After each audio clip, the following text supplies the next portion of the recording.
Welcome back to the School of Nap. I'm glad you found your way here tonight. Maybe you've had a long day. Maybe your mind has been running in circles, chasing thoughts that don't seem to slow down. Or maybe you're someone who finds comfort in the vastness of things, in knowing that the universe stretches far beyond the edges of your daily life. Whatever brought you here, you're in the right place. Tonight, we're going far, farther than we've ever gone before. We're leaving Earth behind, passing the moon, drifting beyond the planets, and stepping into the universe itself, the whole thing. From the moment it began nearly 14 billion years ago to the farthest edges we can observe, from particles smaller than atoms to structures that stretch billions of light years across. But the universe is stranger than it looks. Hidden inside it are stars that explode brighter than entire galaxies. Black holes that bend time itself, a force that makes up most of the cosmos that no one has ever seen. And moons hiding oceans beneath shells of ice. We'll drift from the Big Bang to the edges of what's known, from dead stars to living moons, from the smallest particles to the largest structures ever found. Some of what you hear tonight might surprise you. Most of it will gently carry you off to sleep. You don't need to remember any of this. There's no test in the morning. This is the School of Nap, where falling asleep before the end means you've passed with honors. So close your eyes if they're heavy. Let your breathing slow.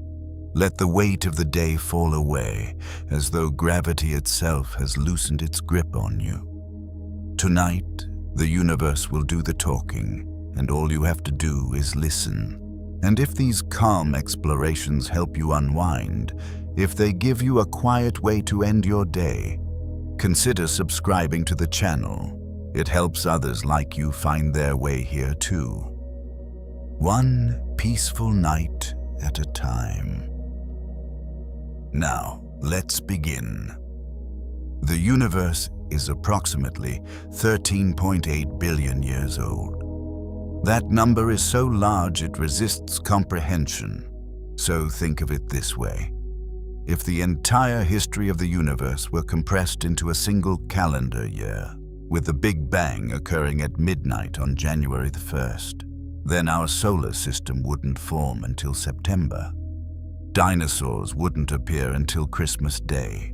And all of recorded human history, every empire, every invention, every person who ever lived, would fit into the last 14 seconds before midnight on December the 31st. We exist in the thinnest sliver of cosmic time, a footnote in a story that has been unfolding for nearly 14 billion years. Everything in the observable universe began from a single point. Around 13.8 billion years ago, all matter, all energy, all of space and time existed in an unimaginably hot, dense state, smaller than an atom. Then it expanded. Not like an explosion outward into empty space, but as the expansion of space itself. Every point in the universe was once the same point. The Big Bang wasn't something that happened somewhere in the universe. It happened everywhere, because it was the beginning of everywhere. In the first fraction of a second, the universe expanded faster than the speed of light during a period called cosmic inflation. Within minutes, the first hydrogen and helium atoms formed. Within a few 100 million years, the first stars ignited. Everything that exists, every planet, every star, every person, traces back to that moment. The universe is still expanding, and the expansion is accelerating. In 1929, astronomer Edwin Hubble discovered that distant galaxies are moving away from us, and the farther away they are, the faster they recede. This showed that space itself is stretching.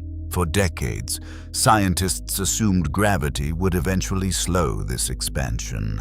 Then, in 1998, two teams of astronomers discovered something shocking.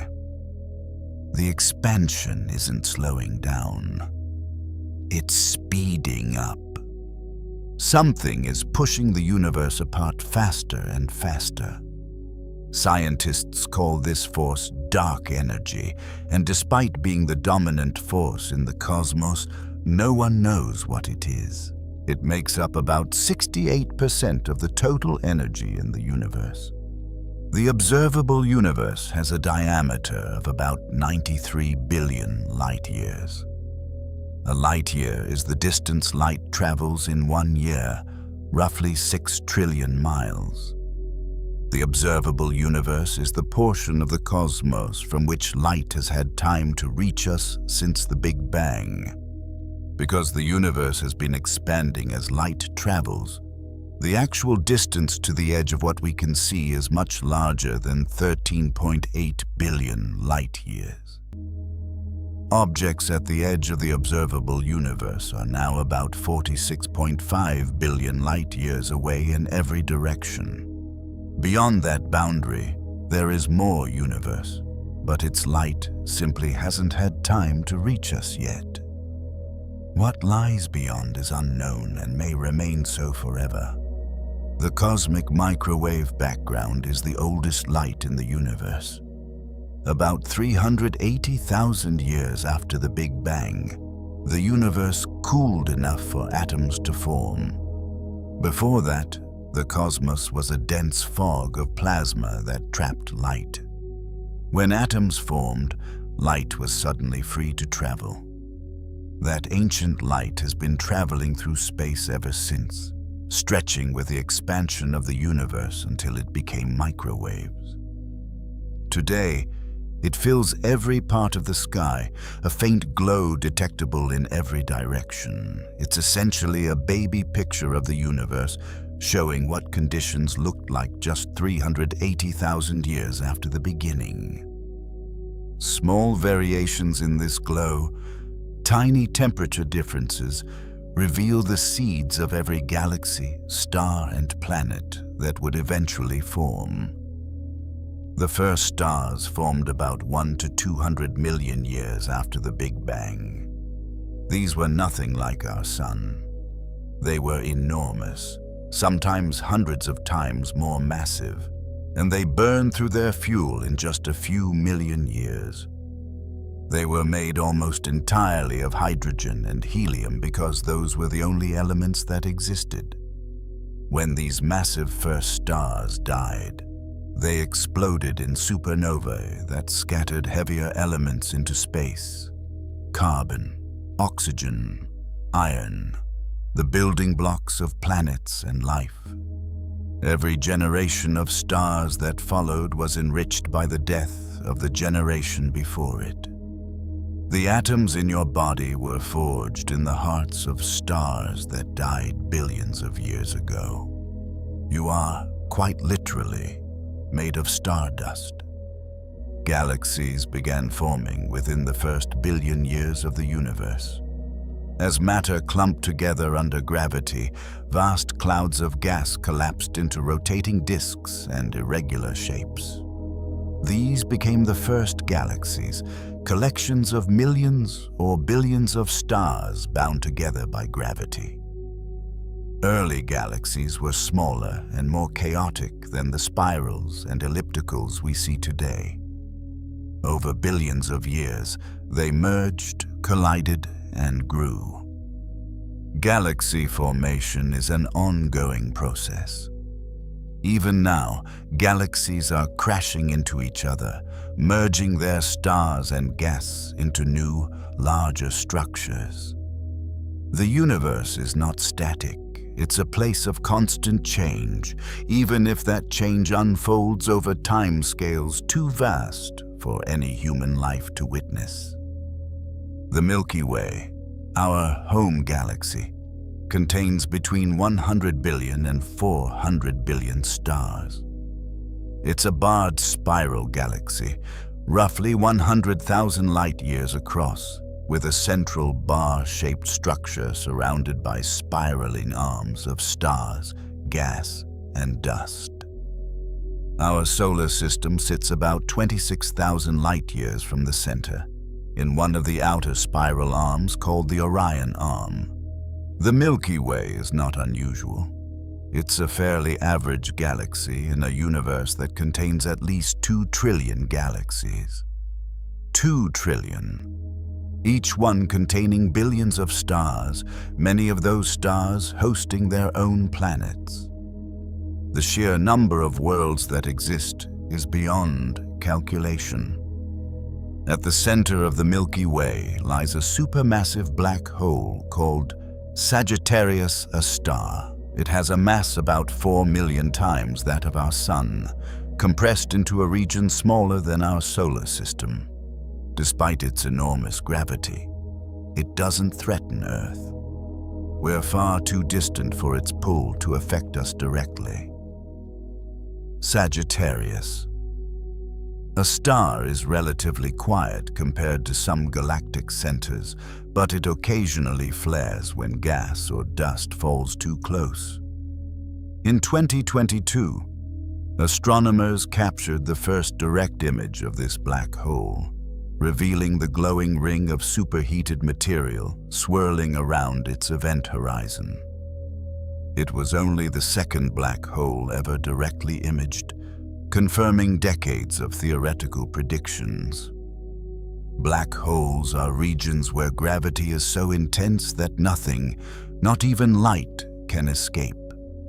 They form when massive stars collapse at the end of their lives, crushing their cores into a point of infinite density called a singularity. The boundary around a black hole beyond which nothing can return is called the event horizon. Black holes come in different sizes. Stellar black holes are a few times the mass of our Sun. Intermediate black holes are hundreds to thousands of solar masses. Supermassive black holes, like the one at the center of our galaxy, contain millions to billions of solar masses.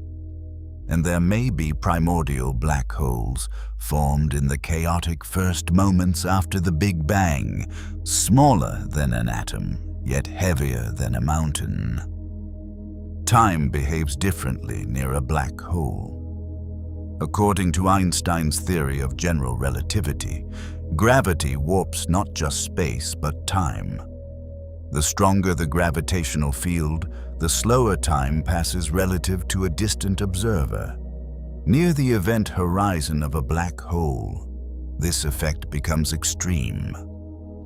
If you could watch someone falling into a black hole from a safe distance, you'd see them slow down and eventually appear to freeze at the event horizon, their image growing dimmer and redder as light struggles to escape.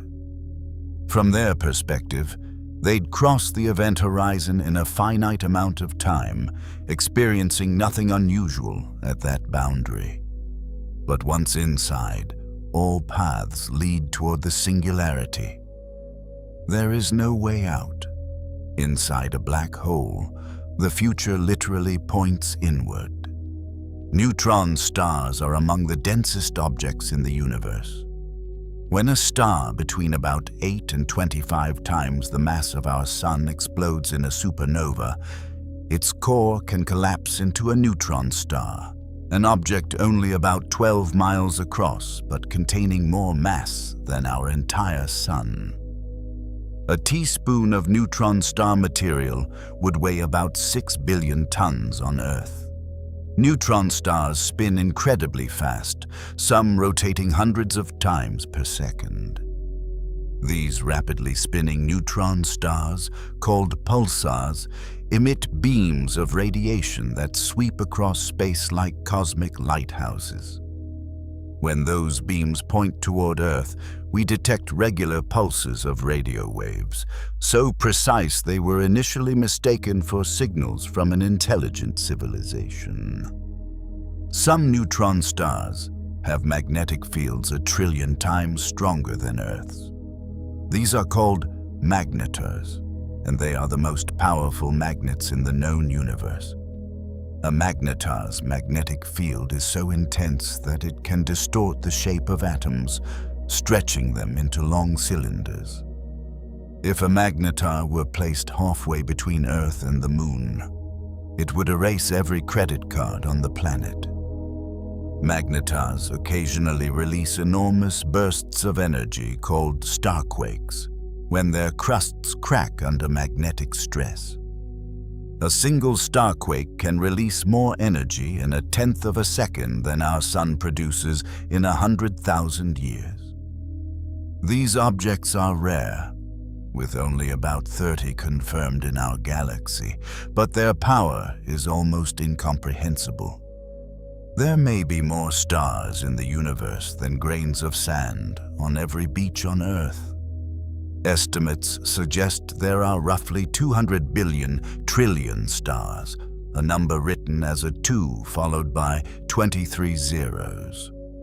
This estimate comes from multiplying the estimated number of galaxies, about 2 trillion, by the average number of stars per galaxy. The actual number could be much higher, since many stars are too faint to detect and many galaxies too distant to observe.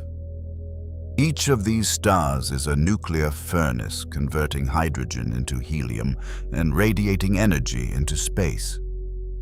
Many have planets. Some of those planets sit in habitable zones where liquid water could exist.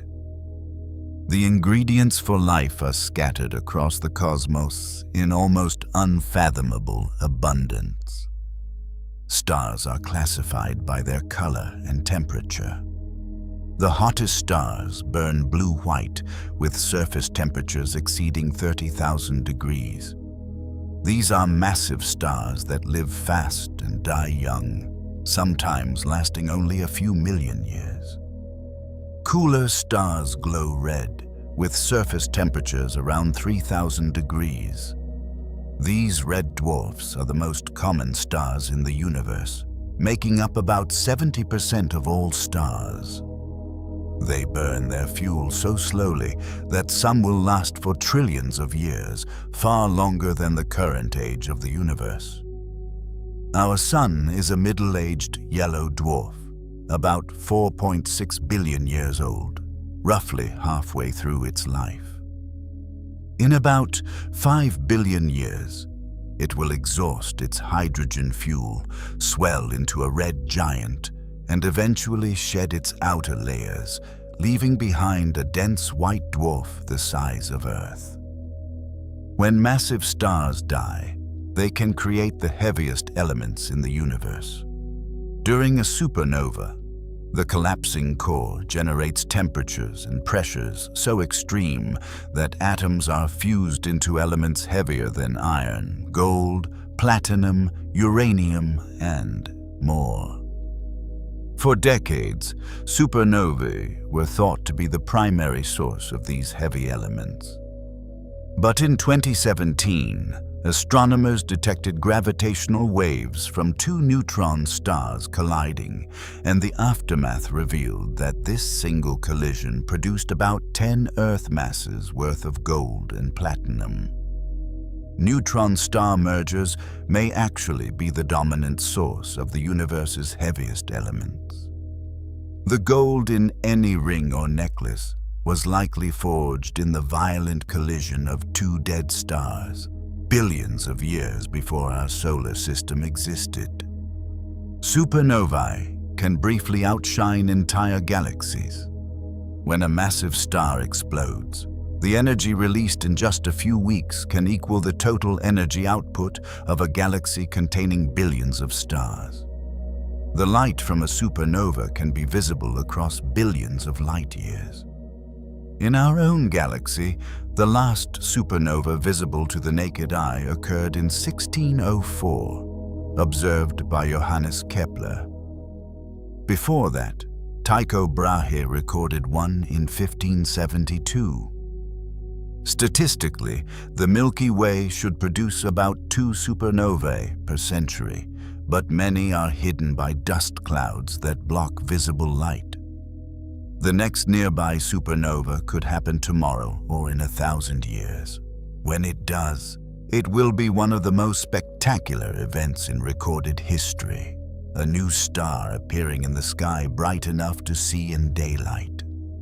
Galaxies are not randomly scattered through the universe. They are organized into groups, clusters and superclusters, forming a vast cosmic web. The Milky Way belongs to the Local Group, a collection of more than 50 galaxies, including the Andromeda Galaxy and the Triangulum Galaxy. The Local Group is part of the Virgo supercluster, which contains about 100 galaxy groups and clusters. And the Virgo supercluster is just one lobe of an even larger structure called Laniakea, a supercluster containing about 100,000 galaxies spanning 500 million light-years. Between these structures lie enormous cosmic voids, regions of space with very few galaxies, some stretching hundreds of millions of light-years across. The universe at its largest scale looks like a sponge, with filaments of galaxies surrounding vast empty bubbles. The Andromeda Galaxy is on a collision course with the Milky Way, currently about 2.5 million light-years away.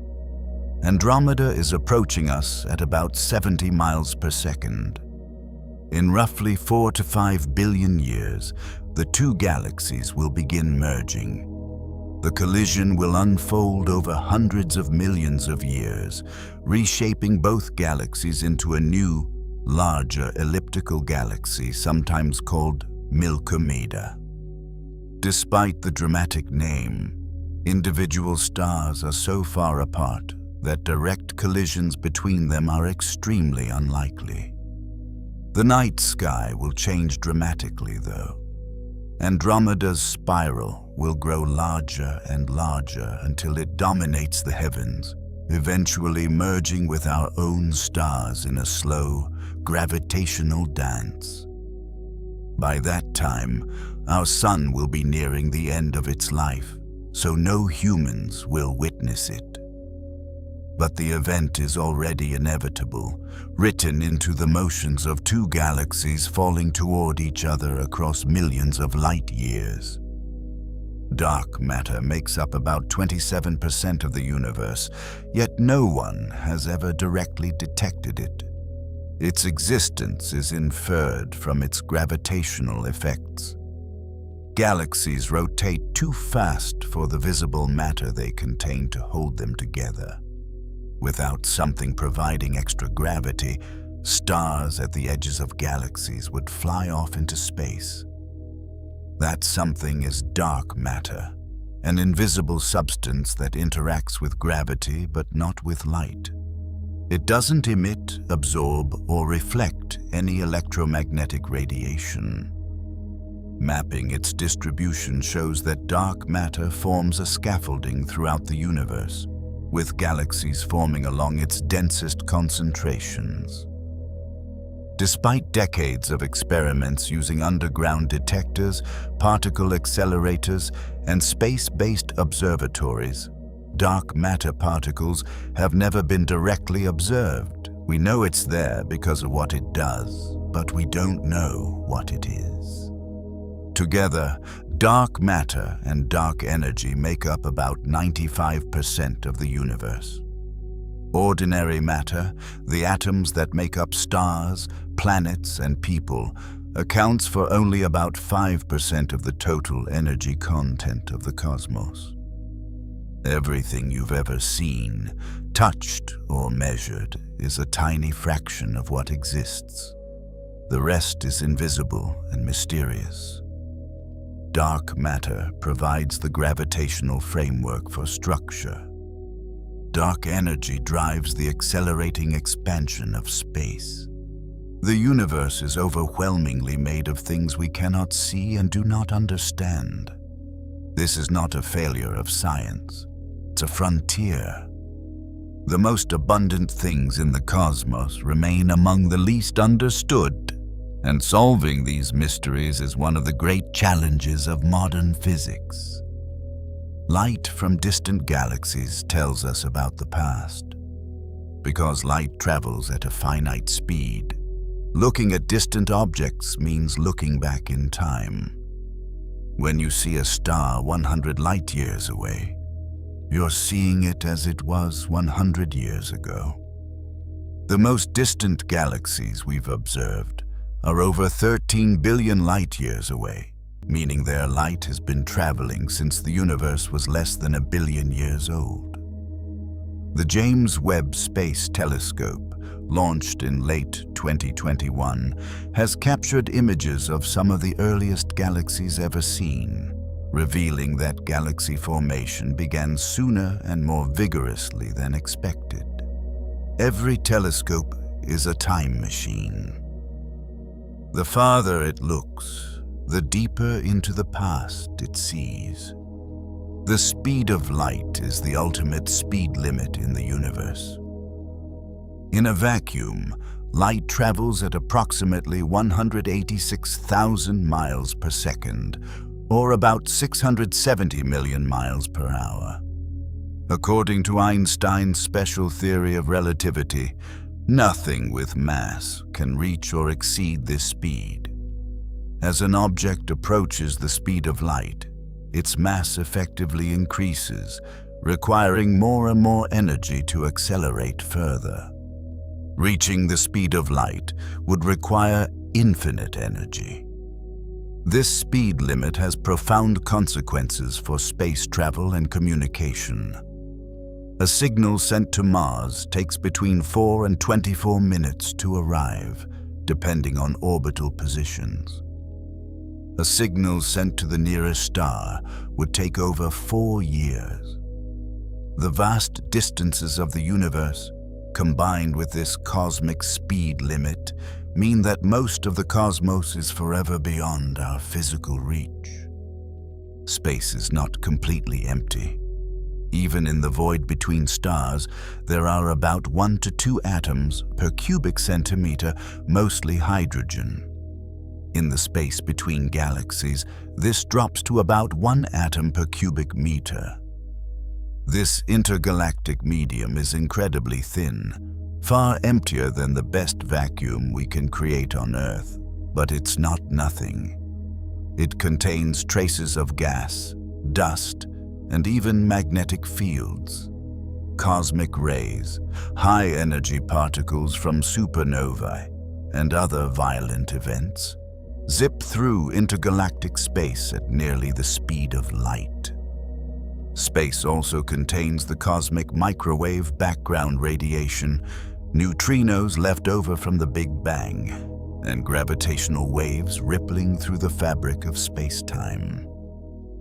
The void is quiet, but it's not empty. Gravitational waves are ripples in the fabric of space-time itself. Predicted by Einstein in 1916 but not directly detected until 2015, these waves are produced by the most violent events in the universe: colliding black holes, merging neutron stars, and possibly the Big Bang itself. When 2 black holes spiral together and merge, they send out ripples that stretch and compress space as they pass. The LIGO and Virgo observatories detected these for the first time in September 2015, when 2 black holes about 30 times the mass of our Sun merged over 1 billion light years away.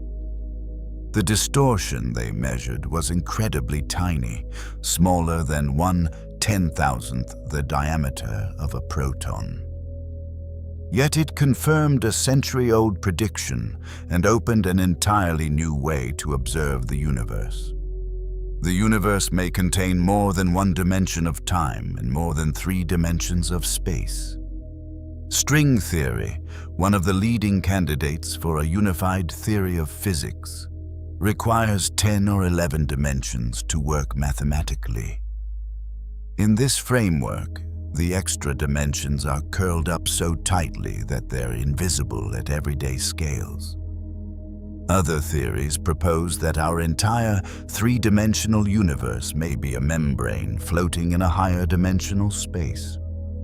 These ideas remain speculative and unproven, but they suggest that the reality we perceive may be a simplified version of something far more complex. The true shape and structure of the cosmos could be fundamentally different from what our senses reveal. The universe appears to be flat, at least on large scales.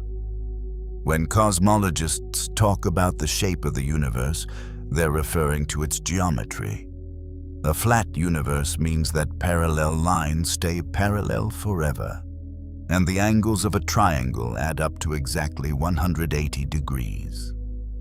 A curved universe could be positively curved, like the surface of a sphere, where parallel lines eventually converge, or negatively curved, like a saddle, where they diverge. Measurements of the cosmic microwave background, particularly by the Planck satellite, show that the universe is flat to within a fraction of a percent. This flatness has implications for the universe's fate. A flat universe will expand forever, growing colder and emptier over trillions of years. Planets exist in staggering numbers throughout the universe. In our solar system alone, there are 8 major planets, hundreds of moons, and countless asteroids and comets. But the real revelation came in the 1990s, when astronomers began discovering planets orbiting other stars called exoplanets. As of the mid-2020s, more than 5,000 exoplanets have been confirmed, with thousands more candidates awaiting verification. Statistical estimates suggest there are more planets than stars in our galaxy, meaning the Milky Way alone may contain hundreds of billions of planets. Some are gas giants larger than Jupiter. Others are rocky worlds similar in size to Earth. Some orbit in the habitable zone of their stars, where temperatures could allow liquid water to exist on their surfaces. Some exoplanets are remarkably strange. There are hot Jupiters, gas giants that orbit so close to their stars that their years last only a few days and their atmospheres reach thousands of degrees. There are rogue planets, worlds that don't orbit any star at all, drifting alone through the darkness of interstellar space. There are planets where it may rain glass sideways, driven by winds exceeding 4,000 miles per hour. One exoplanet, called 55 Cancri E, appears to have a surface covered in molten lava and may contain vast amounts of carbon compressed into diamond. Another, called Kepler 16b, orbits 2 stars, meaning it has 2 sunsets. The diversity of worlds in the universe far exceeds what anyone imagined before the era of exoplanet discovery. Water is surprisingly common in the universe. Hydrogen is the most abundant element, and oxygen is the 3rd most abundant, so the ingredients for water are everywhere. Water ice has been found on the Moon, on Mars, on Jupiter's moons Europa and Ganymede, and on Saturn's moon Enceladus. Comets are essentially dirty snowballs, carrying water ice from the outer reaches of the solar system.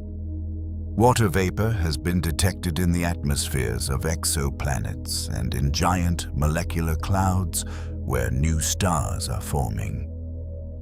One of the largest known reservoirs of water is a quasar 12 billion light-years away, surrounded by a cloud of water vapor containing 140 trillion times the water in all of Earth's oceans. Water is not rare in the cosmos. It's everywhere. Europa, one of Jupiter's moons, likely has an ocean of liquid water beneath its icy surface. This ocean may contain twice as much water as all of Earth's oceans combined, kept liquid by tidal heating from Jupiter's enormous gravity. The ice shell above is estimated to be 10 to 15 miles thick, with the ocean below extending perhaps 60 miles deep. In 2024, the James Webb Space Telescope detected carbon dioxide on Europa's surface, suggesting chemical interactions between the ocean and the ice. Where there's liquid water, energy, and chemistry, there's the potential for life. Europa is considered one of the most promising places in our solar system to search for extraterrestrial organisms, and future missions plan to study it in greater detail. Enceladus, a tiny moon of Saturn, only about 300 miles across, shoots geysers of water into space. These plumes erupt from cracks near the moon's south pole, spraying water ice and organic molecules hundreds of miles above the surface. The Cassini spacecraft flew through these plumes and detected molecular hydrogen, a potential energy source for microbial life.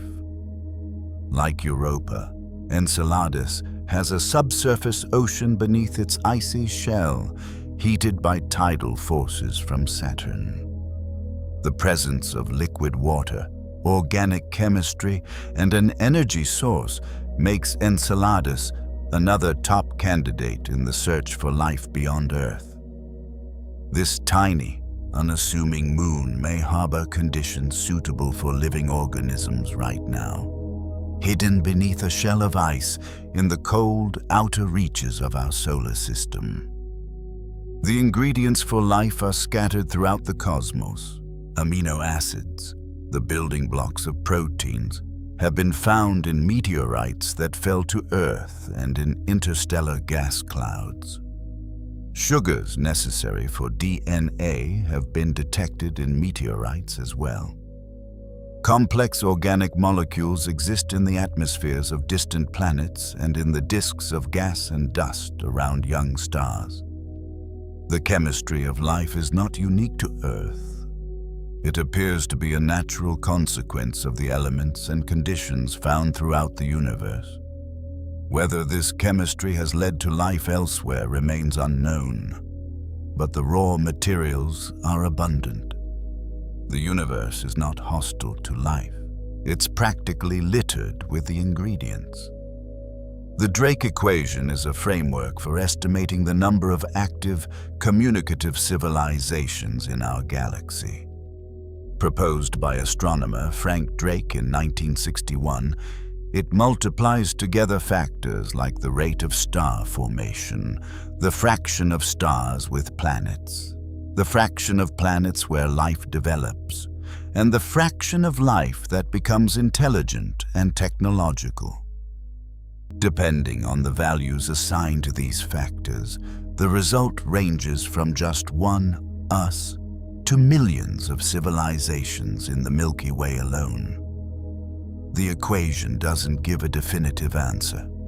It organizes our ignorance, showing which questions we need to answer to understand how alone we might be. Every new exoplanet discovered, every organic molecule found in space, fills in a piece of this cosmic puzzle. The Fermi paradox asks a simple question. If the universe is so vast and so old, and the ingredients for life are so common, where is everyone? The physicist Enrico Fermi posed this question in 1950, noting that the galaxy is billions of years old and contains hundreds of billions of stars. Even if intelligent civilizations are rare, there has been enough time for at least some of them to colonize the entire galaxy. Yet we see no evidence of alien civilizations, no signals, no megastructures, no visitors. Proposed solutions range from the optimistic to the unsettling. Perhaps civilizations are common but don't last long. Perhaps they exist but choose not to communicate. Perhaps the distances between stars are simply too great. Perhaps we are, against all statistical expectations, alone. The silence of the cosmos remains one of its deepest mysteries. The universe will likely end, but not anytime soon. The most widely accepted prediction is called the heat death of the universe. As the cosmos continues expanding, galaxies will drift farther apart. Stars will exhaust their fuel and go dark one by one. Black holes will slowly evaporate through a process called Hawking radiation, taking trillions upon trillions of years to fade. Eventually, the universe will reach a state of maximum entropy, where no energy gradients exist, no work can be done, and nothing happens. It will be a vast, cold, dark expanse, uniform and silent. This end is unimaginably distant, so far in the future that the current age of the universe is a rounding error by comparison. But it is, according to our best understanding, the ultimate fate of everything. An alternative fate is the Big Rip. If dark energy continues to strengthen over time, it could eventually tear apart every structure in the universe. First, galaxies would be pulled apart, then solar systems, then planets, then atoms themselves. Space would expand so rapidly that even the fundamental forces holding matter together would be overwhelmed. This scenario depends on the nature of dark energy, which remains unknown. If dark energy is constant, the heat death is more likely. If it increases, the Big Rip becomes possible.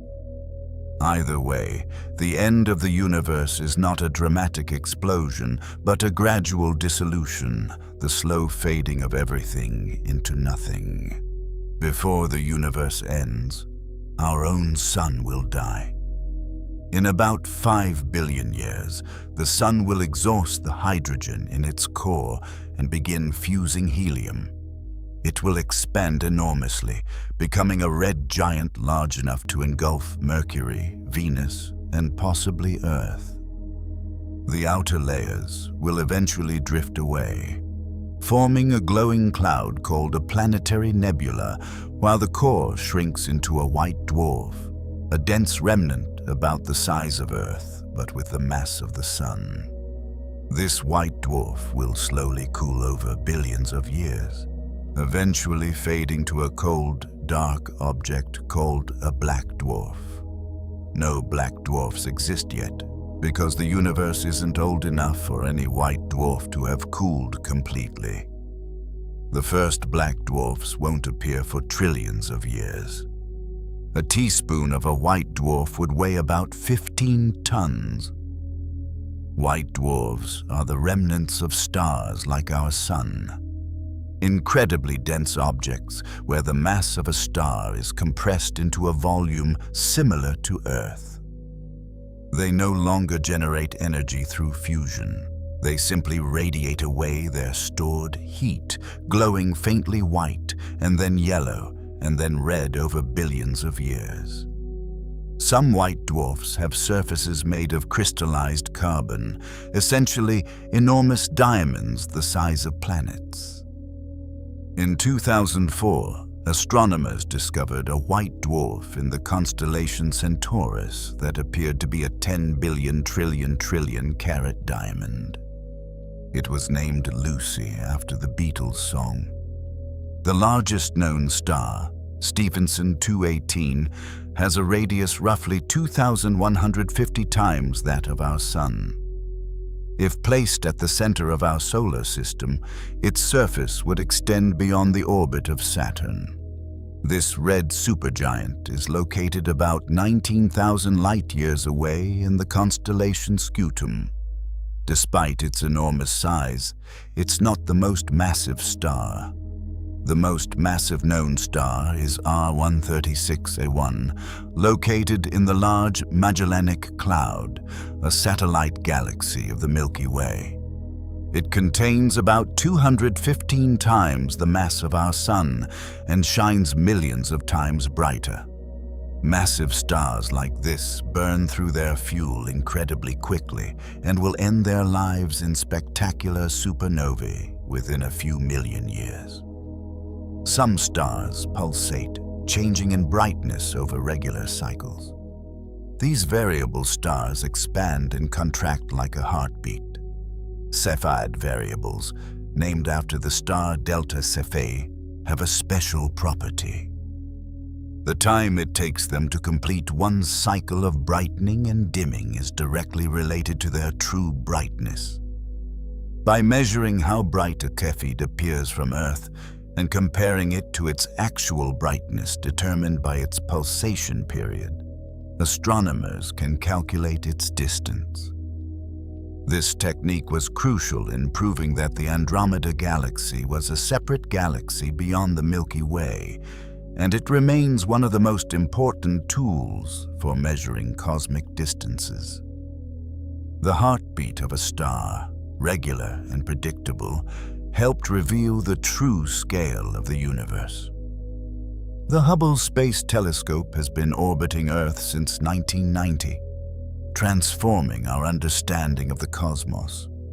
Positioned above the atmosphere, it captures images with extraordinary clarity. It helped determine the age of the universe, revealed that the expansion of space is accelerating, observed the most distant galaxies ever seen at the time, and produced iconic images like the pillars of creation in the Eagle Nebula. After more than 3 decades, Hubble continues to operate alongside its successor, the James Webb Space Telescope. Webb, launched in December 2021, observes primarily in infrared light, allowing it to peer through dust clouds and see the earliest galaxies that formed after the Big Bang. Together, these telescopes have given humanity a view of the universe that no previous generation could have imagined. Nebulae are vast clouds of gas and dust where stars are born and where they die. Emission nebulae glow because the gas within them is energized by nearby hot stars. Reflection nebulae shine by reflecting the light of neighboring stars. Dark nebulae are dense clouds that block the light of objects behind them, appearing as dark patches against the star field. Planetary nebulae, despite their name, have nothing to do with planets. They are the shells of gas expelled by dying stars, often forming beautiful, symmetrical patterns. The Orion Nebula, visible to the naked eye as a fuzzy patch in the constellation Orion, is one of the closest and most studied star-forming regions, a stellar nursery where new solar systems are being assembled right now. Some nebulae are enormous. The Tarantula Nebula in the Large Magellanic Cloud is so bright that if it were as close to Earth as the Orion Nebula, it would cast shadows on the ground. It's one of the most active star-forming regions in the entire local group of galaxies, producing massive stars at a furious rate. The Carina Nebula, visible from the southern hemisphere, contains some of the most massive and luminous stars known, including Eta Carinae, a volatile star that could explode as a supernova at any time in astronomical terms, meaning sometime in the next 100,000 years or so. Nebulae are among the most visually stunning objects in the universe, places where gravity, gas, light, and time combine to create structures of extraordinary beauty. Cosmic rays are high-energy particles that travel through the universe at nearly the speed of light. Most are protons, but they also include heavier atomic nuclei and electrons. They come from supernovae, active galactic nuclei, and other violent cosmic events. When cosmic rays hit Earth's atmosphere, they create cascades of secondary particles that rain down on the surface. You are being hit by cosmic rays right now, about 1 per square centimeter per second. Over a lifetime, cosmic rays contribute a small amount of radiation exposure, and they occasionally cause mutations in DNA. On long space missions beyond Earth's protective magnetic field, cosmic ray exposure becomes a significant health risk for astronauts. The universe is not just light and gravity, it's also a constant rain of subatomic bullets. The vacuum of space has a temperature, and it's about 2.7 Kelvin, or roughly minus 454 degrees Fahrenheit. This is the temperature of the cosmic microwave background radiation, the remnant glow from the Big Bang. In the shadows of objects in space, where sunlight doesn't reach, temperatures can drop close to this cosmic baseline. The coldest known place in the universe is the Boomerang Nebula, located about 5,000 light-years away, where temperatures reach about 1 Kelvin, colder than the background of space itself. This extreme cold is caused by the rapid expansion of gas flowing outward from a dying star, cooling as it spreads. Even in a universe born in unimaginable heat, there are places colder than almost anything we can create in a laboratory. The largest known structure in the universe is the Hercules Corona Borealis Great Wall. Discovered in 2013 through observations of gamma-ray bursts, this enormous filament of galaxies stretches about 10 billion light-years across, roughly 1/9 the diameter of the observable universe. Its existence challenges some models of cosmology, which predict that at the largest scales, the universe should appear uniform. The Great Wall is so vast that light would take 10 billion years to cross it. Structures this large are thought to form along the intersections of cosmic filaments, the web-like threads of dark matter and galaxies that give the universe its large-scale structure. The universe has architecture, and it operates on a scale that dwarfs anything within it. Quasars are among the most luminous objects in the universe. They are powered by supermassive black holes at the centers of distant galaxies, actively consuming enormous amounts of gas and dust. As material spirals into the black hole, it forms a superheated disk that radiates energy across the electromagnetic spectrum, sometimes outshining the entire galaxy around it by a factor of 100 or more. Quasars were more common in the early universe, when galaxies were younger and contained more gas to fuel their central black holes. The most distant known quasar is over 13 billion light-years away, meaning we see it as it was when the universe was less than 1 billion years old.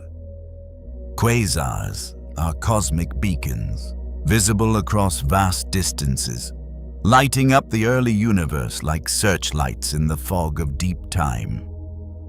Some galaxies have active galactic nuclei that produce jets of material extending millions of light-years into space. These relativistic jets are streams of charged particles accelerated to nearly the speed of light by the intense magnetic fields around a supermassive black hole. When directed toward Earth, the galaxy is called a blazar, and it appears exceptionally bright due to relativistic effects. The jets can extend far beyond the galaxy itself, plowing into intergalactic space and creating enormous lobes of radio-emitting plasma. The galaxy Hercules A, for example, has jets that extend about 1.5 million light-years from its center, each jet larger than the Milky Way itself. These structures demonstrate the extraordinary power that a single black hole can exert on its cosmic surroundings. The cosmic web, the large-scale structure of the universe, was shaped by conditions in the first moments after the Big Bang. Tiny quantum fluctuations in the density of the early universe, smaller than an atom, were stretched to cosmic scales during inflation. These fluctuations became the seeds of all structure. Regions slightly denser than average attracted more matter through gravity, growing into the filaments and nodes of the cosmic web. Less dense regions expanded into voids.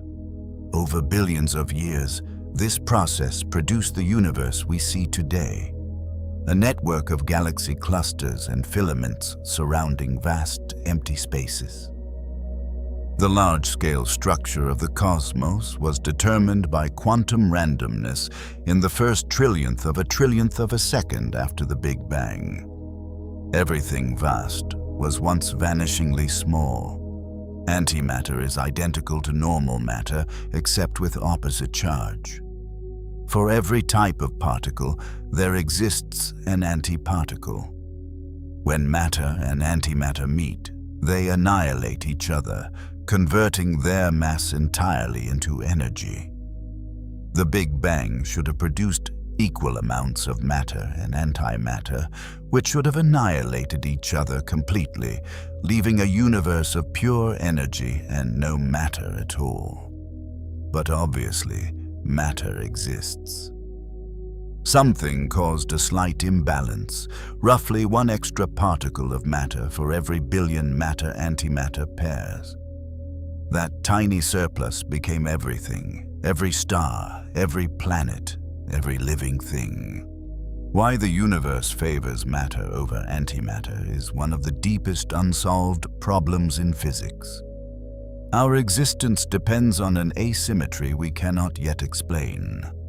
The most energetic cosmic rays ever detected carry the energy of a baseball thrown at 60 miles per hour, compressed into a single subatomic particle. The Oh My God particle, detected in 1991 over Utah, was a single proton traveling at 99.99951% of the speed of light. At that velocity, the proton had as much kinetic energy as a bowling ball dropped from shoulder height. How a single particle is accelerated to such extreme energy remains a mystery. No known process in the universe can fully explain it. The Oh My God particle is a reminder that the cosmos still operates machinery we haven't identified. The strong nuclear force is the most powerful force in the universe, but it only works at incredibly short range. It holds the quarks inside protons and neutrons together, and it binds protons and neutrons into atomic nuclei. Without it, atoms couldn't exist, and neither could matter. The strong force is about 100 times stronger than electromagnetism, but it operates only at distances smaller than an atomic nucleus. Step outside that range and it vanishes entirely. The weakness of gravity by comparison is staggering. A small refrigerator magnet can overcome the gravitational pull of the entire Earth on a paperclip. Yet gravity, the weakest of the four fundamental forces, shapes the largest structures in the universe, from planets to galaxy clusters. Why gravity is so much weaker than the other forces is another of physics' great unsolved puzzles. Hydrogen is the simplest and most abundant element in the universe. Each atom consists of one proton and one electron. It was the first element to form after the Big Bang, and it remains the fuel that powers stars through nuclear fusion. About 74% of the ordinary matter in the universe is hydrogen. In the vast clouds of molecular hydrogen drifting between stars, new solar systems are being born right now. Hydrogen is also the lightest element, so light that Earth's gravity can barely hold on to it. Over billions of years, much of Earth's original hydrogen escaped into space. The hydrogen in your body, bonded into water molecules, has been recycled through stars, comets, and clouds for billions of years before becoming part of you. The four fundamental forces of nature govern everything that happens in the universe. Gravity holds planets in orbit and pulls galaxies together. Electromagnetism governs light, chemistry, and the forces between charged particles. The strong nuclear force holds atomic nuclei together. The weak nuclear force governs radioactive decay and plays a role in nuclear fusion. Physicists have successfully unified electromagnetism and the weak force into a single framework called the electroweak force. Efforts to unify all four forces into a single theory, sometimes called a theory of everything, remain one of the greatest challenges in physics. Such a theory would explain all physical phenomena from a single set of principles. It may exist, but finding it has proven extraordinarily difficult. Neutrinos are among the most abundant particles in the universe, yet they almost never interact with anything. Billions of neutrinos pass through your body every second, produced by nuclear reactions in the Sun, by supernovae, and by the Big Bang itself. They have almost no mass and no electric charge, allowing them to pass through entire planets without being stopped. Detecting neutrinos requires enormous instruments, often built deep underground, to shield them from other particles.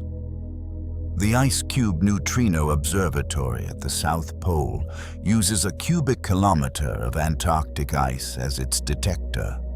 Neutrinos carry information from places light cannot escape, like the cores of exploding stars. They are ghostly messengers from the most energetic events in the cosmos. The observable universe contains about 10 to the power of 80 atoms. That's a 1 followed by 80 zeros. Most of these atoms are hydrogen, about 74% by mass, followed by helium at about 24%. Everything else, carbon, oxygen, iron, gold, uranium, all the elements that make up planets and life, accounts for less than 2% of all atoms. The heavier elements were produced by stars over billions of years, built up through stellar nucleosynthesis and scattered by supernova and neutron star collisions. The periodic table of elements is not just a chart on a classroom wall. It's a record of cosmic processes spanning billions of years. Each element a product of stellar evolution. The Voyager, one spacecraft launched in 1977, is the most distant human-made object. As of the mid-2020s, it's about 15 billion miles from Earth, traveling through interstellar space beyond the influence of our Sun's solar wind. In 2012, it became the first spacecraft to enter interstellar space. Voyager 1 carries a golden record containing sounds and images from Earth, a message in a bottle cast into the cosmic ocean. At its current speed, it would take about 73,000 years to reach the nearest star system, Alpha Centauri, if it were heading in that direction, which it isn't.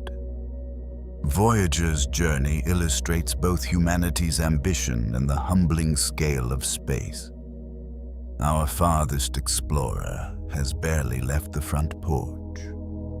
The Pioneer plaques and Voyager golden records are humanity's first attempts at interstellar communication. The Pioneer 10 and 11 spacecraft, launched in 1972 and 73, Each carry a gold anodized aluminum plaque showing the figures of a man and woman, the position of Earth relative to 14 pulsars, and a diagram of our solar system, the Voyager. Golden records go further, containing 116 images, greetings in 55 languages, 90 minutes of music from cultures around the world, and natural sounds including thunder, bird song, and whale calls. These messages were designed by a committee chaired by Carl Sagan. The spacecraft carrying them will drift through interstellar space for billions of years, long after Earth's sun has died. They are time capsules cast into eternity, carrying a portrait of a civilization that may no longer exist when they are finally found, if they are ever found at all. The pale blue dot photograph, taken by Voyager 1 in 1990, shows Earth from about 3.7 billion miles away. In the image, Earth appears as a tiny speck of light, less than a pixel in size, suspended in a beam of sunlight. Carl Sagan, who had requested the photograph be taken, wrote that every person who ever lived, every king and peasant, every inventor and explorer, lived their entire lives on that tiny dot. The image remains one of the most profound ever captured, a reminder of how small and fragile our world is in the vastness of space. Everything we know, everything we love, exists on a pale blue dot, hanging in the darkness. The Parker Solar Probe, launched in 2018, has become the fastest human-made object ever built. At its closest approaches to the Sun, it travels at speeds exceeding 430,000 miles per hour, fast enough to travel from New York to Tokyo in less than a minute. The probe is designed to study the Sun's outer atmosphere, the corona, and to help scientists understand why the corona is hundreds of times hotter than the surface below it, a long-standing mystery in solar physics.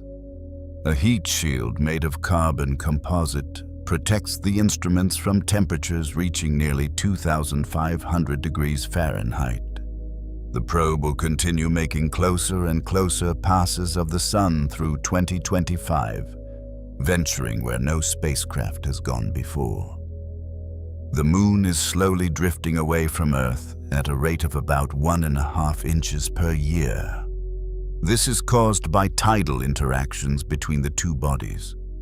Earth's tides, raised by the Moon's gravity, create a bulge of water that is slightly ahead of the Moon in its orbit. This bulge pulls the Moon forward, adding energy to its orbit and causing it to slowly spiral outward. At the same time, Earth's rotation is gradually slowing. Days are getting longer by about 2.3 milliseconds per century.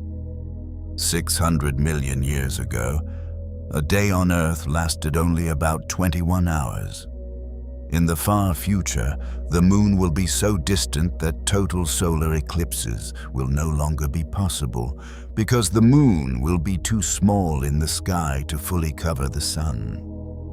Total solar eclipses are a remarkable coincidence. The Sun is about 400 times larger than the Moon, but it's also about 400 times farther away.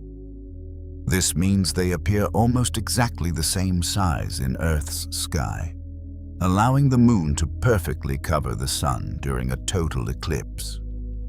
This coincidence is not permanent. Because the Moon is slowly moving away from Earth, total eclipses will eventually cease, perhaps in about 600 million years. No other planet in our solar system experiences total eclipses with such precision. We happen to live at the right time and in the right place to witness one of the most spectacular celestial events possible. Future species on Earth, if any exist, may never see what we can see today. The sun's magnetic field flips approximately every 11 years, a cycle that drives sunspot activity, solar flares, and coronal mass ejections. During solar maximum, the sun is covered in sunspots and erupts with frequent flares that can send billions of tons of charged particles toward Earth. These events can disrupt satellite communications, damage power grids, and create spectacular auroras visible far from the poles. The Carrington event of 1859 was the most powerful solar storm in recorded history, causing telegraph systems to spark and catch fire. A similar event today could cause trillions of dollars in damage to modern infrastructure. The sun, often taken for granted as a stable, benign presence, is actually a dynamic and occasionally violent star. If you could travel at the speed of light, crossing the observable universe would still take 46.5 billion years. The distances in space are so vast that even light, the fastest thing in existence, crawls by comparison. The nearest star to our Sun, Proxima Centauri, is 4.24 light-years away. At the speed of our fastest spacecraft, it would take over 70,000 years to reach it. The nearest large galaxy, Andromeda, is 2.5 million light-years distant. The edge of the observable universe is 46.5 billion light-years in every direction. These numbers don't just describe distance, they describe isolation. Every star system is an island separated from every other by gulfs of empty space that make even the speed of light feel slow. Time dilation means that time passes differently depending on speed and gravity. At speeds close to the speed of light, time slows down relative to a stationary observer. This isn't science fiction. It's been measured with atomic clocks on high-speed aircraft and satellites. GPS satellites must account for both special and general relativistic time dilation to remain accurate. Without these corrections, GPS positions would drift by about 6 miles per day. For astronauts on the International Space Station, time passes very slightly slower than on Earth's surface, meaning they age imperceptibly less than people on the ground.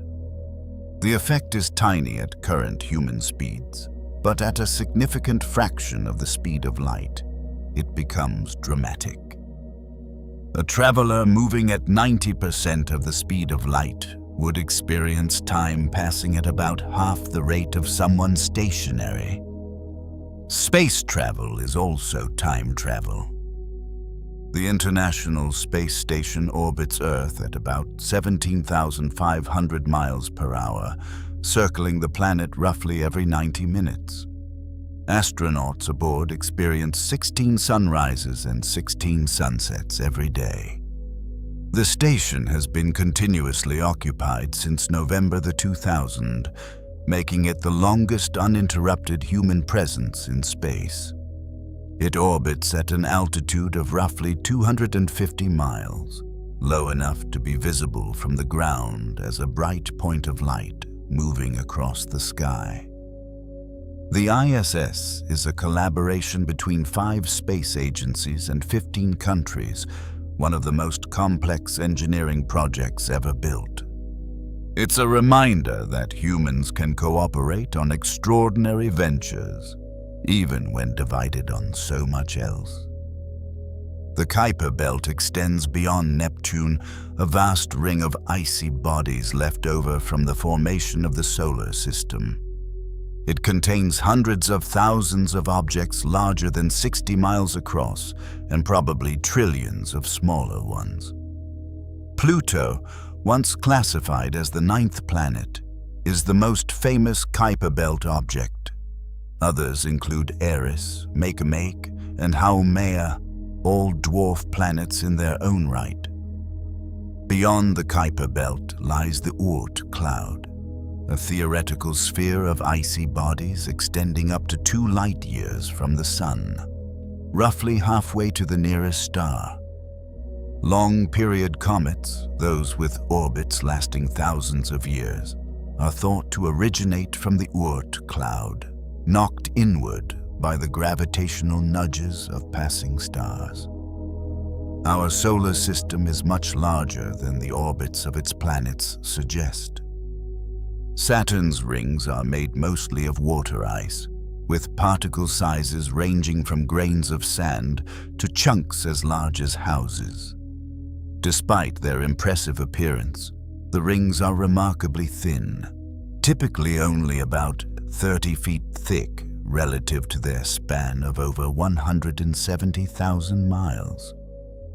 If you scaled Saturn's rings down to the width of a football field, they would be thinner than a razor blade. The rings may be surprisingly young, perhaps only 100 million years old, meaning they didn't exist when dinosaurs roamed Earth. They might have formed from the destruction of a moon or comet that wandered too close to Saturn. The rings are also slowly disappearing, losing material to Saturn's gravity. In another 100 million years or so, they may be gone entirely. We happen to live at the right time to see them. Jupiter's Great Red Spot is a storm that has been raging for at least 350 years, possibly much longer. It's so large that Earth could fit inside it. The storm rotates counterclockwise with wind speeds reaching nearly 300 miles per hour at its edges. In recent decades, the Great Red Spot has been shrinking. In the late 1800s, it was estimated to be about 25,000 miles across. Today, it's about 10,000 miles across, still enormous but visibly smaller. Whether it will eventually disappear entirely is unknown. Jupiter itself is massive enough to have become a star if it had been about 80 times more massive. It radiates more heat than it receives from the Sun, a remnant of its gravitational contraction. Jupiter is like a failed star, a giant ball of gas with a turbulent atmosphere and a storm older than modern civilization. Venus has a surface temperature of about 870 degrees Fahrenheit, hotter than Mercury despite being farther from the Sun. This extreme heat is caused by a runaway greenhouse effect. Venus's thick atmosphere, composed mainly of carbon dioxide, traps heat with brutal efficiency. The atmospheric pressure at the surface is about 90 times that of Earth, equivalent to being half a mile underwater. Clouds of sulfuric acid drift through the upper atmosphere. Soviet Venera probes that landed on Venus in the 1970s and 80s survived only about an hour before being destroyed by the heat and pressure. Venus is sometimes called Earth's twin because of its similar size, but it's a cautionary example of how a planet with slightly different conditions can become utterly hostile to life. Mars once had liquid water on its surface. Evidence from orbiters and rovers shows ancient river valleys, lake beds, and minerals that only form in the presence of water.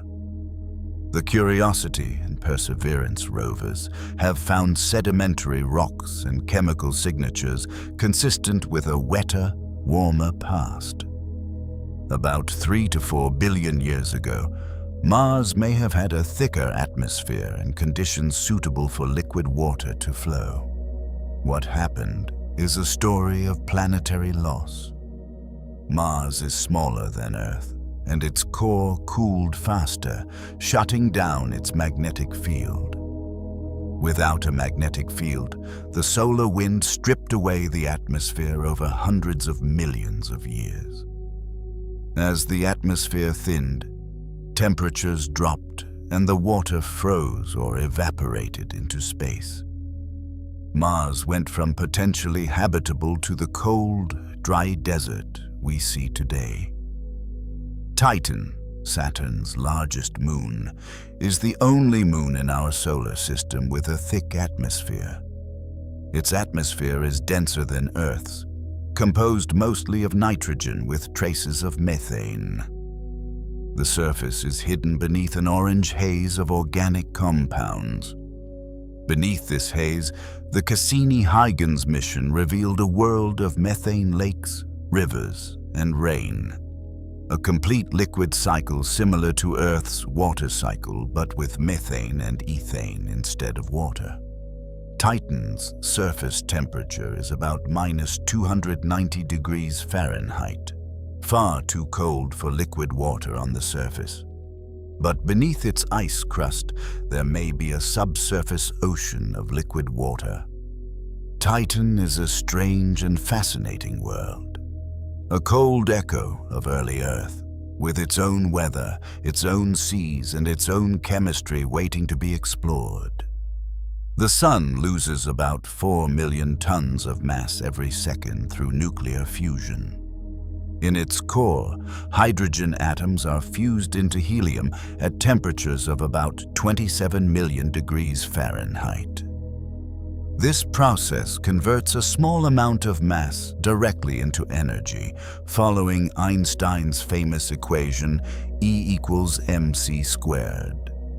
The energy produced takes about 100,000 years to travel from the core to the surface, bouncing between atoms in the dense interior. Once it reaches the surface, it radiates into space as light and heat, reaching Earth in about 8 minutes.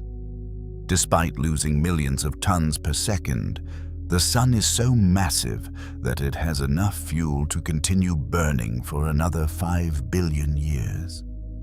The light warming your face on a sunny day began its journey in the heart of a nuclear furnace 93 million miles away. A day on Venus is longer than its year. Venus takes about 225 Earth days to orbit the Sun, but about 243 Earth days to complete one rotation on its axis. To make things even stranger, Venus rotates in the opposite direction from most planets, a phenomenon called retrograde rotation. If you could stand on Venus and see through its thick clouds, the Sun would rise in the west and set in the east. Why Venus rotates backward is not entirely understood. It may have been struck by a massive object early in its history, flipping its rotation, or tidal interactions with its dense atmosphere may have gradually reversed it. Venus is a planet that broke the rules and kept going. Mercury, the closest planet to the Sun, has the most extreme temperature swings in the solar system. During the day, its surface reaches about 800 degrees Fahrenheit. At night, it plummets to -290 degrees. This happens because Mercury has virtually no atmosphere to trap heat or distribute warmth. It also rotates very slowly, taking about 59 Earth days to complete one rotation, meaning each side faces the Sun's full intensity for weeks before turning away into freezing darkness. Despite being the closest planet to the Sun, Mercury is not the hottest. Venus, with its thick greenhouse atmosphere, holds that distinction. Mercury is a world of extremes, tiny, cratered, and baked on one side while freezing on the other. Olympus Mons on Mars is the largest volcano in the solar system. It rises about 72,000 feet above the surrounding terrain, nearly 3 times the height of Mount Everest. Its base is so wide, roughly 370 miles across, that if you stood at the edge, you wouldn't be able to see the summit because it would be beyond the curve of the horizon. Olympus Mons formed because Mars lacks plate tectonics. On Earth, volcanic hotspots create chains of volcanoes as tectonic plates move over them, like the Hawaiian Islands.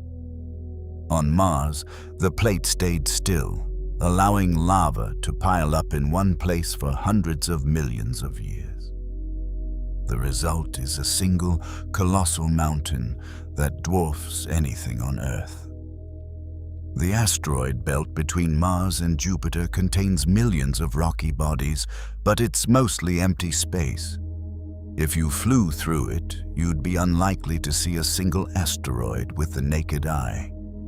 The total mass of the entire asteroid belt is less than 4% of the Moon's mass. Most of that mass is concentrated in just 4 objects, including Ceres, a dwarf planet about 600 miles across.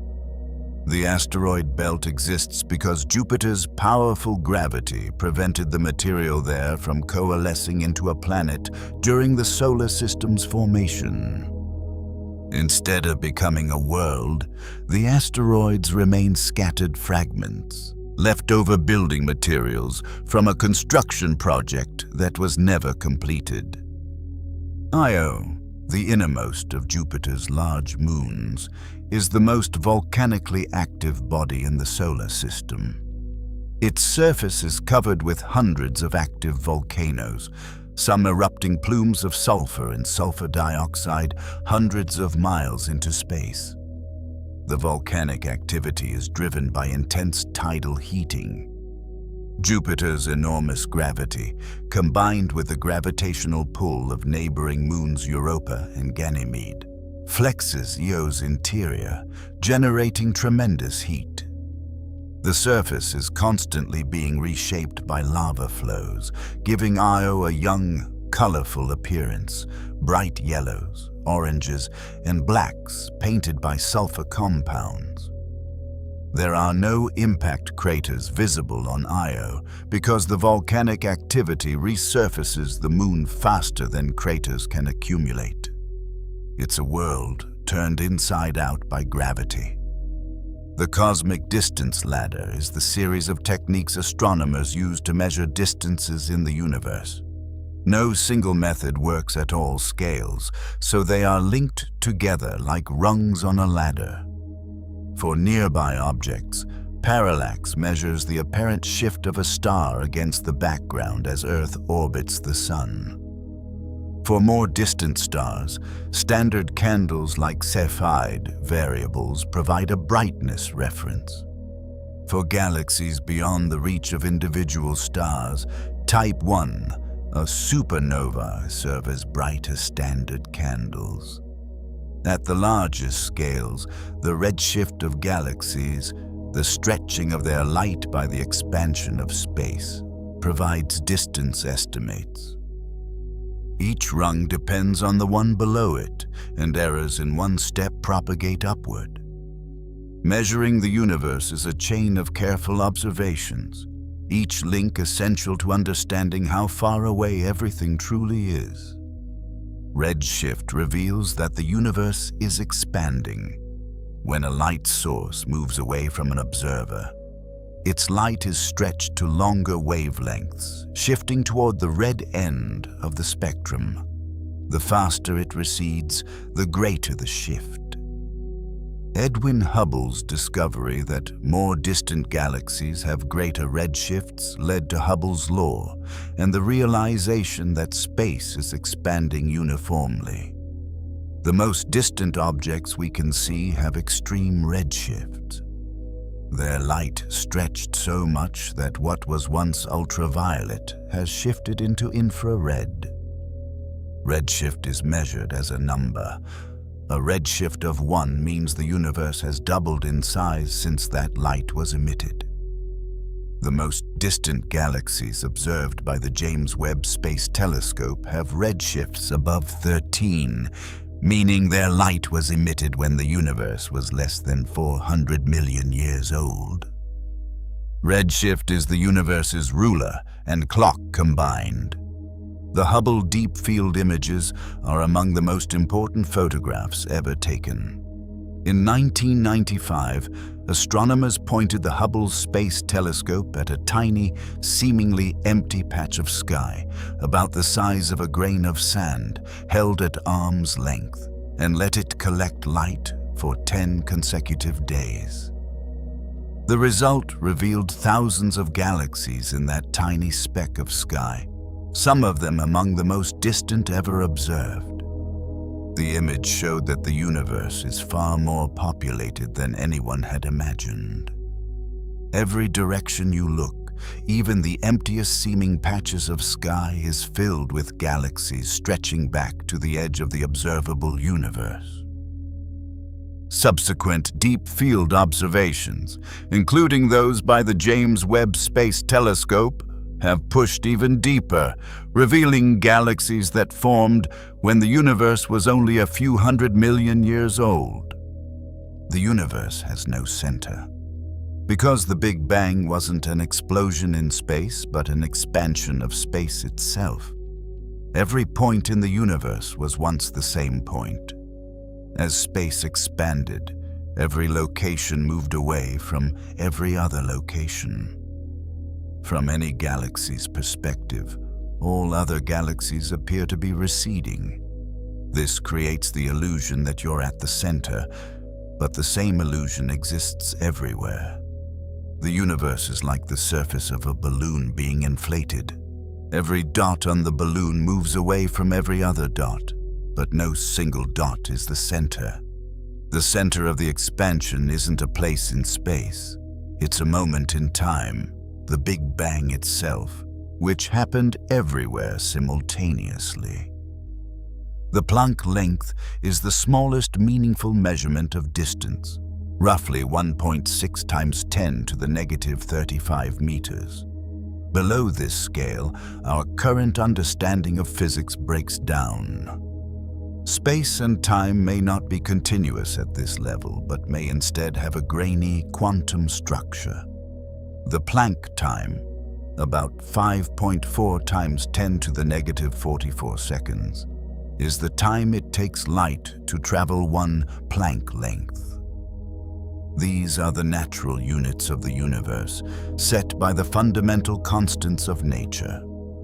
They define the boundary where quantum mechanics and gravity intersect, a regime no experiment has yet been able to probe.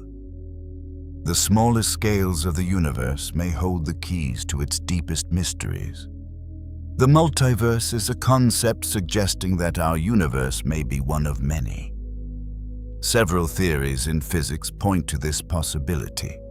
Eternal inflation proposes that the rapid expansion after the Big Bang continues in some regions, constantly spawning new bubble universes, each with potentially different physical laws. The many worlds interpretation of quantum mechanics suggests that every quantum event splits reality into branching universes, one for each possible outcome. String theory's landscape proposes an enormous number of possible configurations for the extra dimensions, each corresponding to a universe with different physical constants. None of these ideas have been proven, and some may be unprovable, but they represent serious proposals by physicists grappling with why our universe has the specific properties it does. We may be one story in an infinite library. The cosmic microwave background has tiny hot and cold spots that encode the structure of the early universe. These fluctuations, measuring only about 1 part in 100,000, were mapped with extraordinary precision by the COBE map and Planck satellites. The pattern of these spots tells cosmologists about the composition, age, and geometry of the universe. It reveals how much ordinary matter, dark matter, and dark energy the universe contains. It confirms that the universe is flat and that it is 13.8 billion years old. This faint glow, invisible to human eyes but detectable by microwave instruments, is the most important source of information we have about the conditions of the early cosmos. It's a message written in microwaves, sent 380,000 years after the beginning of everything. The largest void ever discovered, the Boötes void, spans about 330 million light-years across. First identified in 1981, it contains very few galaxies, perhaps only 60, in a region where thousands would be expected. For comparison, the Milky Way's local neighborhood contains dozens of galaxies in a much smaller volume. The Boötes void is not completely empty, but it's as close to nothingness as the universe gets on a large scale. Walking through it at the speed of light would take 330 million years, with almost nothing to see along the way. Voids like this are a natural consequence of the cosmic web's structure, the spaces between the filaments where matter has been pulled away by gravity over billions of years. The WOW signal remains one of the most tantalizing mysteries in the search for extraterrestrial intelligence. On August 15, 1977, astronomer Jerry Amon was reviewing data from Ohio State University's Big Ear radio telescope when he noticed an anomalous signal. It was strong, narrow band, and matched the expected signature of an interstellar communication. It lasted 72 seconds and was never detected again despite numerous follow-up observations. Amon circled the data on the printout and wrote, "Wow," in the margin. Decades of analysis have failed to identify a natural source. It may have been terrestrial interference, a one-time cosmic event, or something else entirely. The WOW signal sits at the intersection of science and mystery, a single data point that refuses to be explained. The Kardashev scale is a method of classifying civilizations based on their energy consumption. Proposed by Soviet astronomer Nikolai Kardashev in 1964, it defines 3 types. A Type 1 civilization harnesses all the energy available on its home planet. A Type 2 civilization captures all the energy output of its star, perhaps using a structure like a Dyson sphere. A Type 3 civilization controls the energy of an entire galaxy. Humanity is not yet Type 1. By some estimates, we are about a 0.7 on the scale. Reaching Type 1 would require harnessing roughly 100,000 times more energy than we currently use. The scale provides a framework for thinking about the long-term future of any technological civilization and what signatures such civilizations might leave for others to detect. The Olbers paradox asks why the night sky is dark. If the universe were infinite, eternal, and filled with stars, then every line of sight should eventually end at the surface of a star, making the night sky as bright as the surface of the sun. The resolution lies in the finite age and expansion of the universe. The universe is not infinitely old, so light from the most distant stars hasn't had time to reach us. The expansion of the universe also stretches light from distant objects into longer, less energetic wavelengths, shifting visible light into infrared and microwaves. The darkness of the night sky is not a void. It's evidence that the universe had a beginning and that it is expanding. Every time you look up at a dark night sky, you are seeing proof of the Big Bang. Gravitational lensing occurs when a massive object bends the light from objects behind it. Predicted by Einstein's general relativity and first observed during a solar eclipse in 1919, gravitational lensing has become a powerful tool in astronomy. Galaxy clusters can bend and magnify the light from more distant galaxies behind them, acting as cosmic magnifying glasses. This allows astronomers to see galaxies that would otherwise be too faint and too far away to detect. Strong lensing can create dramatic arcs and even multiple images of the same background galaxy. Weak lensing, a subtler effect, reveals the distribution of dark matter by the way it slightly distorts the shapes of background galaxies. Light doesn't just travel in straight lines through the universe. It follows the curves carved in space-time by mass. The age of the universe has been measured with remarkable precision. By combining observations of the cosmic microwave background, the distances to faraway supernovae, and the distribution of galaxies, cosmologists have determined that the universe is 13.799 billion years old, give or take about 20 million years. That margin of error is impressively small, less than 0.2%. The age is not calculated from a single measurement, but from the convergence of multiple independent methods, all pointing to the same number. It's one of the great achievements of modern science, pinning down the birthday of everything to within a cosmic eye blink. The universe may undergo a phenomenon called vacuum decay, and if it does, it would be catastrophic. Quantum field theory suggests that the vacuum of space, what we think of as empty nothingness, might not be in its lowest possible energy state. It could be in a metastable state, like a ball resting in a shallow depression on a hillside, rather than at the bottom of the valley. If the vacuum were to tunnel to a lower energy state, it would create a bubble of true vacuum expanding at the speed of light, fundamentally rewriting the laws of physics within it. Everything inside the bubble, atoms, stars, life, would cease to exist as we know it.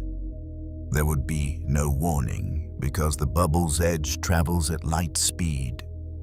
This scenario is speculative and may never happen, but it's a reminder that even the emptiness of space may not be as stable as it seems. Gamma-ray bursts are the most energetic explosions in the universe since the Big Bang. They release in seconds more energy than the Sun will produce in its entire 10 billion-year lifetime. Long gamma-ray bursts, lasting more than 2 seconds, are associated with the deaths of extremely massive stars. Short gamma-ray bursts, lasting less than 2 seconds, are produced by the collision of 2 neutron stars, or neutron star, and a black hole. If a gamma-ray burst occurred within a few thousand light-years of Earth and was aimed directly at us, it could strip away the ozone layer and cause a mass extinction. Fortunately, they are rare in our region of the galaxy.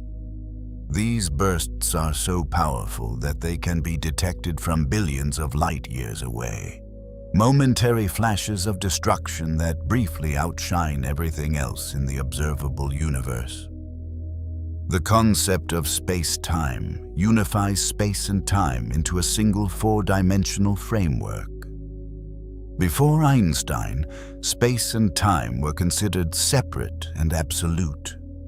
Einstein showed that they are woven together, and that mass and energy curve this fabric.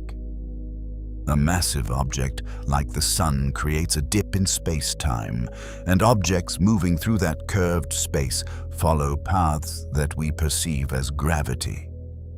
This is not a metaphor, it is the actual mechanism by which gravity works according to general relativity.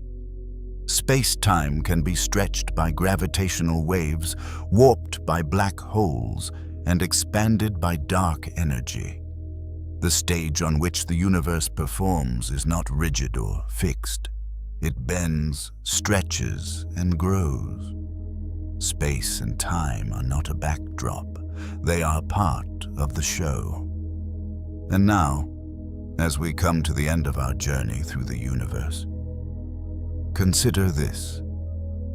You live on a small rocky planet, orbiting an ordinary star in one of the outer arms of an average galaxy, one of 2 trillion galaxies in the observable universe.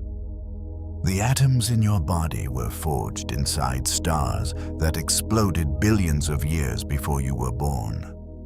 The iron in your blood, the calcium in your bones, the oxygen in your lungs.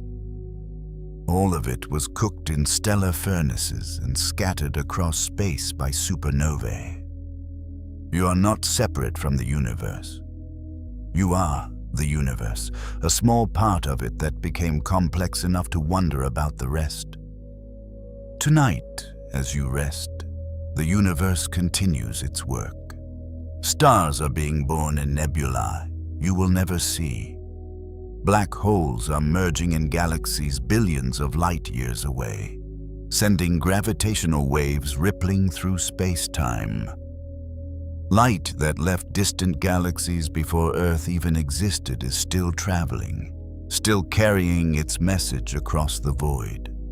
The cosmic microwave background still glows in every direction, a remnant of the first light ever released. The universe does not pause. It has been unfolding for nearly 14 billion years, and it will continue long after every star has gone dark. If you're still awake, you can rest easy knowing a bit more about the cosmos that holds you. And if you've drifted off already, well, that means you've graduated from the School of Nap with honors. Thank you for spending this time exploring the universe. If these quiet explorations bring you peace, consider subscribing so others can find their way here too. Sleep well.